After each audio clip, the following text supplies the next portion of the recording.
July 24న మనకి అతిపెద్ద అమావాస్య రాబోతుంది. ఇది సామాన్యమైనది కాదండి. అతీత శక్తులు కలిగినటువంటిది. అలానే ఈ అమావాస్య పవర్తో వస్తుందని చెప్పేసి పండితులు తెలియజేస్తున్నారు. అందుకే ఈరోజు తప్పకుండా కలబంద మొక్కతో ఇలా చేయండి. ఇలా చేస్తే 7 తరాలకు తగ్గ సంపద వస్తుంది. అలానే ఈ సంపాదన విపరీతంగా వస్తుందని చెప్పవచ్చు. అలానే కలబంద చాలా శక్తివంతమైంది, పవర్ఫుల్ అండి.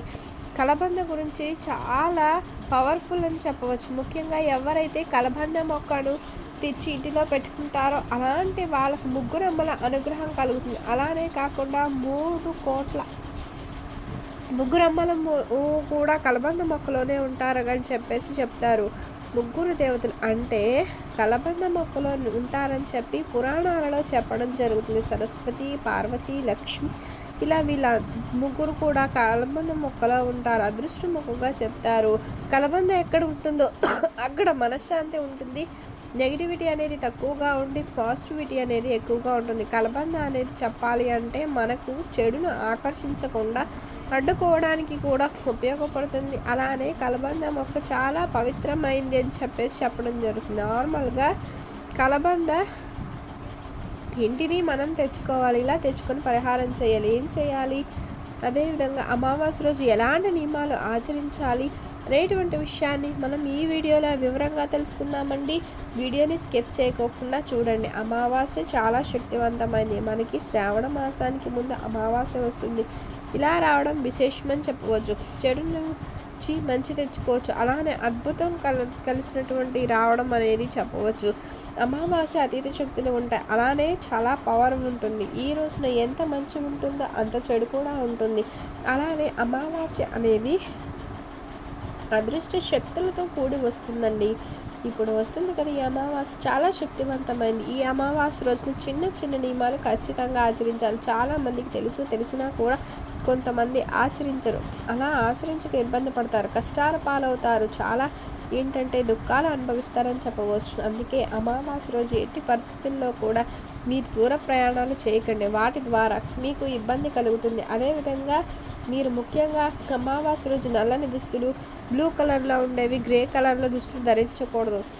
చాలామంది కూడా ఇవి ఆచరిస్తారు. మనం కూడా ఆచరించడం వల్ల మంచి జరుగుతుంది. వీటి ద్వారా మనకి చెడు చేకూరుతుంది.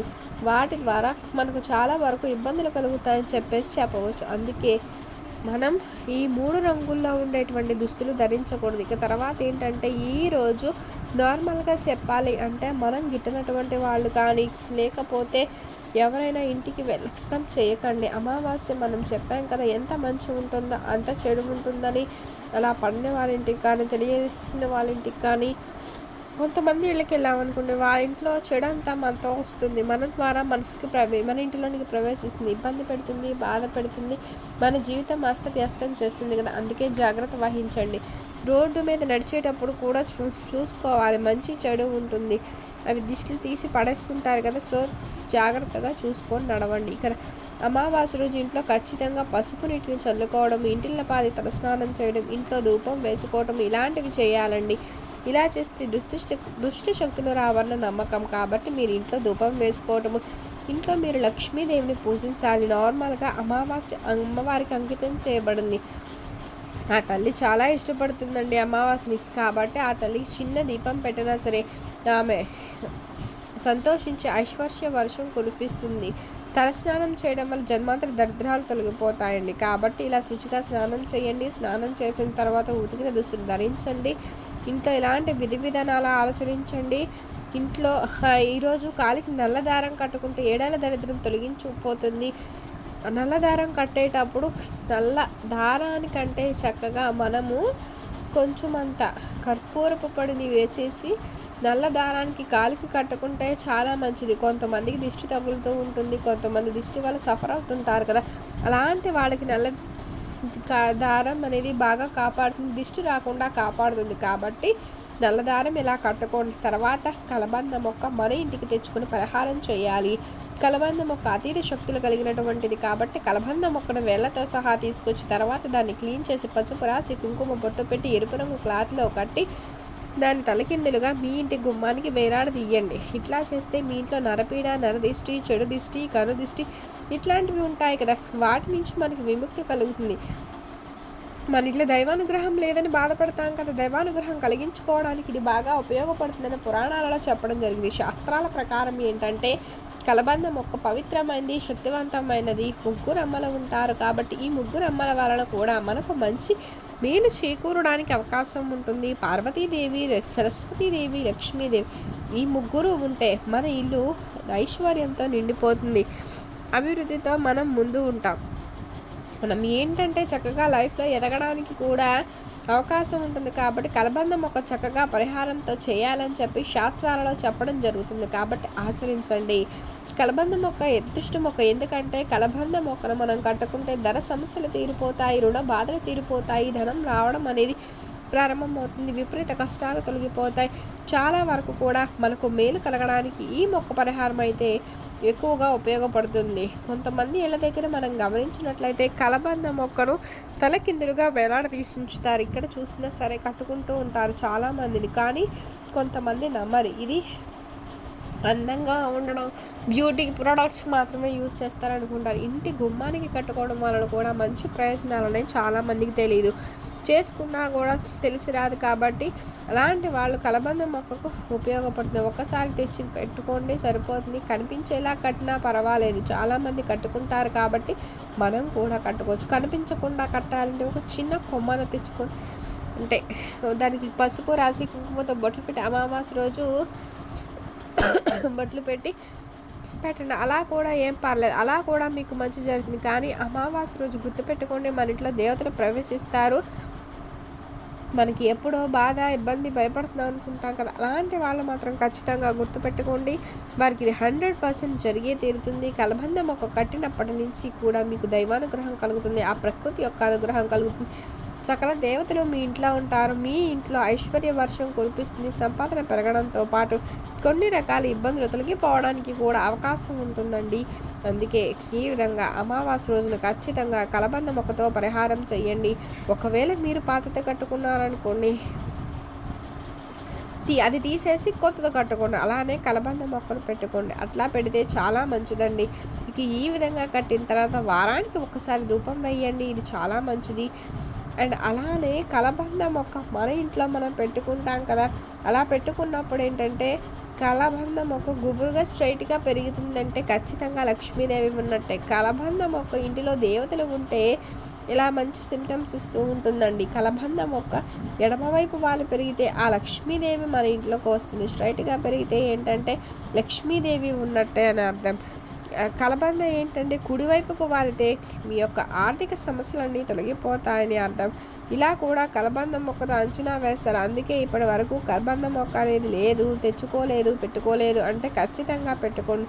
దానివల్ల అంతా మంచి జరుగుతుంది, ఇబ్బంది లేదు. కలబంద మొక్కను నీటిని సమర్పించేటప్పుడు నమస్కారం చేసుకుని నీటిని సమర్పించిన ముగ్గురు దేవతలకు నమస్కారం చేసినట్లే వారికి దేవతలకు సమర్పించినట్లే అని చెప్పడం జరుగుతుంది. కాబట్టి ఇలా ఆచరించండి. తర్వాత కలబంద మొక్క పరిహారం ఖచ్చితంగా చేయండి. ఇది ఎక్కడైనా సరే మనం వ్యాపారం చేసిన షాపుల దగ్గర కూడా కట్టుకోవచ్చు. ఇంటి పరంగా కూడా మనకి బాగా కలిసి వస్తుంది. అమావాస్య రోజు కడితే చాలా మంచిది. నార్మల్ రోజుల కంటే కూడా అమావాస్య రోజు కడితే చాలా మంచిదని పరిహార శాస్త్రంలో చెప్పడం జరుగుతుంది. కాబట్టి అమావాస్య రోజు ప్రయత్నించి ఫలితం పొందండి. అలానే అమావాస్య రోజు మన ఇంట్లోనికి మంచివారు చెడవారు వస్తారు. కాబట్టి గుర్తుపెట్టుకోండి. ఏదైనా గొడవలు జరిగాయి, ఇబ్బందులు జరిగాయి అనుకుంటారు కదా, మీ ఇంట్లో చక్కగా గుగ్గిలంతో ధూపం వేసుకోండి. నలుమూలలో దాగున్న దుష్ట శక్తి మొత్తం తొలగిపోతుంది. కలబంద మొక్క పరిహారం కూడా చేయండి. కలబంద మొక్క పరిహారం కూడా మీకు మంచి మేలు జరుగుతుంది. కాబట్టి ప్రయత్నించండి. కాబట్టి అమావాస్య రోజున మర్చిపోకుండా ఇప్పుడు చెప్పిన విధంగా యాలకులతో కూడా పరిహారం చేసుకోండి. నార్మల్గా ఈ యాలకులు ఇంటికి తెచ్చుకుంటే మంచిది. యాలకుల వల్ల లక్ష్మీదేవి ఇంట్లో అడుగు పెడుతుందండి. అందువలన ఏంటంటే అమావాస్య రోజు మర్చిపోకుండా యాలకులు మీ ఇంటికి తెచ్చుకోండి. యాలకులు తెచ్చుకుని ఇప్పుడు చెప్పే విధంగా పరిహారం తీసుకోండి. ఆ సంపాదన పెరగడంతో పాటు 4 వైపుల నుంచి డబ్బులు వస్తుంది, ధన సమస్యలు తీరిపోతాయి. యాలకులు ఇంటికి తెచ్చుకుంటే అదృష్టం పడుతుంది, దురదృష్టం తొలగిపోతుంది. అమావాస్య రోజు ఇంటికి యాలకులు తెచ్చుకుంటే చాలా శుభప్రదంగా భావిస్తారు. ఎందుకంటే అమావాస్యకు ఉన్నటువంటి అతీత శక్తులు ఉంటాయి. లక్ష్మీదేవికి ఇష్టమైంది, ఆ తల్లికి ఇష్టమైనటువంటి వస్తువు తెచ్చుకుని పూజ గదిలో పెట్టుకుంటే దాన్ని పరిహారం చేస్తే కూడా ఆ లక్ష్మీదేవి అనుగ్రహం కలుగుతుందని నమ్మకం. కాబట్టి యాలకులు ఇంటికి తెచ్చుకోండి. యాలకులు మీరు కూడా ఒక చిన్న ప్యాకెట్ ఇంటికి ఖచ్చితంగా తెచ్చుకోండి. అందులో ఒక 5 ఉండి ఇలా చూసుకొని ఇంటికి తెచ్చుకోండి. తర్వాత పూజ గదిలో పెట్టుకోండి. ఆ రోజు మీరు దీపం పెడతారు కదా, దీపం పెట్టేటప్పుడు యాలకు తీసుకుని సంకల్పం చెప్పుకోండి. అలా చేసిన తర్వాత యాలకులు మీరు దీపంలో వెయ్యండి.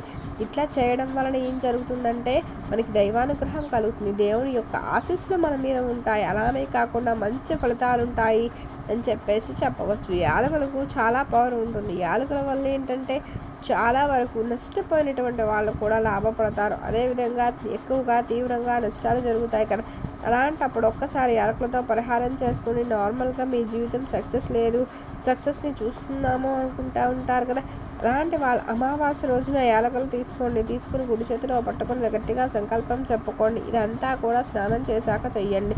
స్నానం చేశాక చేస్తే మంచి రిజల్ట్ వస్తుంది. ఇట్లా ఏంటంటే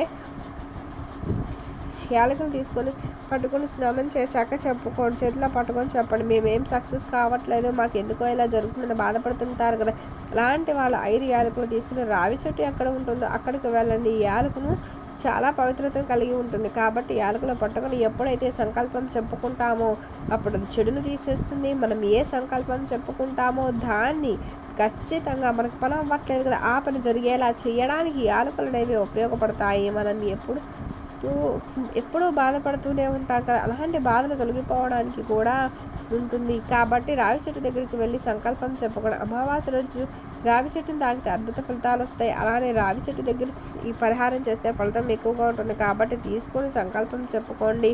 మీ పనుల గురించి మీకున్న ఇబ్బందుల గురించి చెప్పుకోండి. ఇలా చెప్పుకున్న తర్వాత ఏంటంటే ఆ యాలకులు మీరు గుర్తుపెట్టుకొని రావి చెట్టు మొదట్లో పెట్టండి. అలా పెట్టి నమస్కారం చేసుకోండి.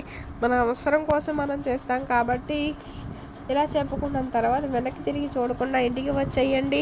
చూడండి ఎంతలా రిజల్ట్ పొందుతారు. ఎంతలాగా అంటే మీరే నమ్మలేరు. ఆగిపోయిన పనులు కూడా జరగడానికి అవకాశం ఉంటుంది. ఎప్పుడు ఫెయిల్ అవుతున్నాము, పాస్ అవ్వట్లేదు, సక్సెస్ అవ్వట్లేదు అనుకుంటుంటారు కదా, అలా వారికి లైఫ్ అనేది మెల్లిమెల్లిగా చేంజ్ అవుతుందండి.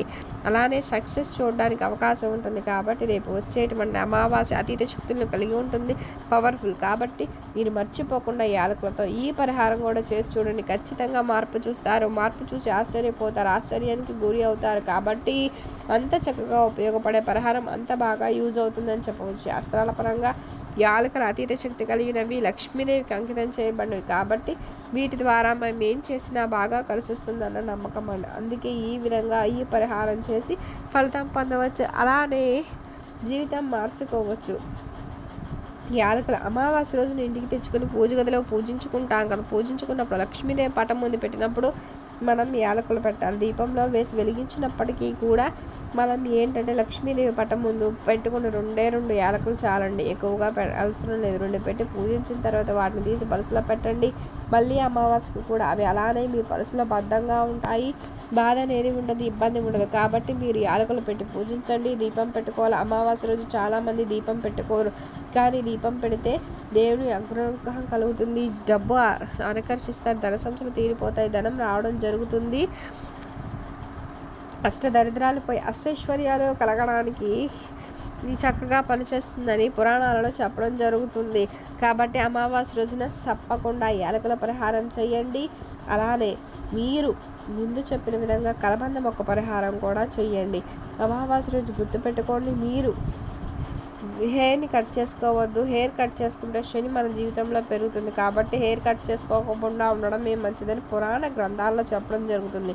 కాబట్టి జుట్టు కత్తిరించుకోవడము, గడ్డం గీయించుకోవడం లాంటివి చేయకండి. ఇలాంటివి చేస్తే మనమే కష్టాలు తెచ్చుకున్న వాళ్ళం అవుతాం. కాబట్టి అలా చేయకండి. నెయిల్స్ కట్ చేసుకోకండి. అలానే మనం అమావాస్య రోజు కాకి కనిపిస్తే ఖచ్చితంగా నమస్కారం చేసుకోండి. శని దేవుని వాహనం కాకి కాబట్టి ఓన్ శనిశ్వరమైన నమః అని చెప్పుకుంటే శని ఈ బాధలు తొలగిపోవడానికి కూడా అవకాశం ఉంటుంది. కాబట్టి మీరు ప్రయత్నించే అవకాశం అయితే పొందండి. మీకు కనుక వీడియో నచ్చినట్లయితే వీడియోని లైక్ చేయండి, షేర్ చేయండి, సబ్స్క్రైబ్ చేయడం మర్చిపోకండి. మీరు కనుక కొత్తగా వాచ్ చేస్తున్నట్లయితే thank you for watching. Thank you so much.